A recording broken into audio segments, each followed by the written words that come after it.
On passe à l'analyse de la deuxième et dernière partie du livre d'Échec Masra. Le chapeau de cette partie du livre est consacré à idéaliser le maître colonial français. On l'idéalise, on le présente comme un gentil parrain, afin de mieux montrer que Habré, Déby sont seulement des mauvais élèves du maître colonial. Contrairement, bien sûr, à l'étoile rare, Échec Masra, qui, à l'instar de Paul Biya au Cameroun, voudrait être le meilleur élève de la France au Tchad. Le chapeau de cette partie du livre est consacré à idéaliser le maître colonial français.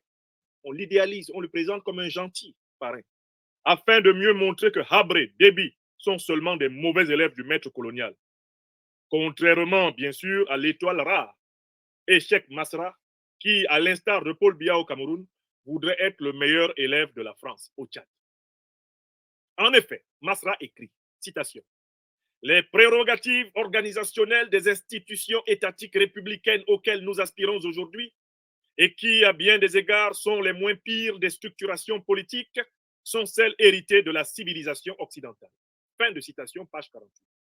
Ainsi, pour Masra, une civilisation qui a produit le saccage de l'Égypte noire antique, la traite négrière de plus de 100 millions d'Africains, la barbarie coloniale des 19e, 20e siècles sur le continent noir, les génocides de millions d'Africains, les deux grandes guerres mondiales avec plus de 60 millions de morts, la bombe atomique sur Hiroshima et Nagasaki au Japon, le génocide de 6 millions de Juifs, les guerres nombreuses de la France-Afrique, le pillage du continent africain par des multinationales protégées par les puissances occidentales, le massacre de la Libye et la déstabilisation du Sahel, le massacre de la République démocratique du Congo en cours et toutes les déstabilisations du continent africain, cette civilisation-là est supérieure en valeur pour Masra à la civilisation africaine. Heureusement, Nicolas Sarkozy de Nagui Boksha, dans un moment de lucidité, contredit fermement succès ou plutôt échec Masra. Monsieur Sarkozy, je vous invite à nous dire quelle est la civilisation la plus barbare de la Terre, pendant que Masra écrit que la référence civilisationnelle sur laquelle les Tchadiens doivent se régler, c'est la civilisation occidentale. Monsieur Sarkozy, quelle est la partie et la civilisation la plus barbare du monde? Vous avez la parole. Faites vite. On n'a pas le temps. Est le référentiel politique que le peuple tchadien doit choisir. Sarkozy, qui a été président de la France, nous dit que c'est la civilisation la plus barbare et la plus sauvage. Qui faut-il écouter? Masra connaît-il l'Occident plus que Sarkozy? Des barbares, comme les impérialistes, les colonialistes, les négriers européens. Mais avant M. Sarkozy, le président Chirac avait déjà rappelé de quel côté était la barbarie. M. Chirac, Masra prétendait changer le Tchad en donnant au Tchad comme référence la civilisation négrière coloniale, néocoloniale, en donnant au Tchad la référence de la France-Afrique.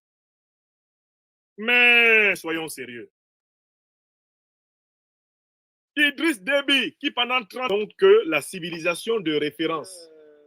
Masra nous dit, tu as vraiment parlé. Bon, écoutez. Masra nous dit donc que la civilisation de référence, sur laquelle les Tchadiens devraient se régler, c'est la civilisation occidentale. Autrement dit, les Tchadiens devraient se régler sur la civilisation qui les a détruits, qui les a exploités, qui les a pillés, qui a maintenu le Tchad en état de pauvreté structurelle. La civilisation qui a continué à tripatouiller les constitutions, à imposer un dictateur, à fabriquer des rébellions pour maintenir le dictateur sous contrôle.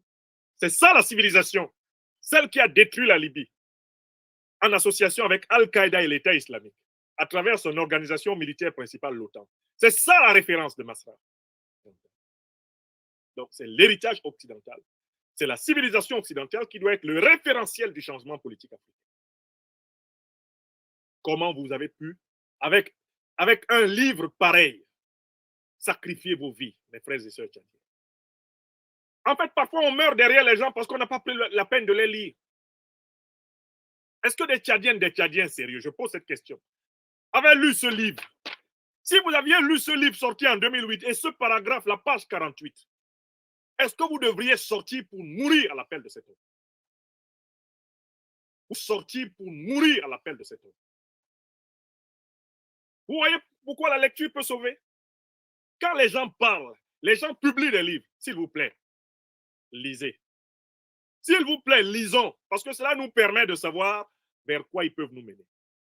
On aurait lu ce livre de Masra il y a longtemps, il y a beaucoup de sang tchadiens qui auraient été épargnés.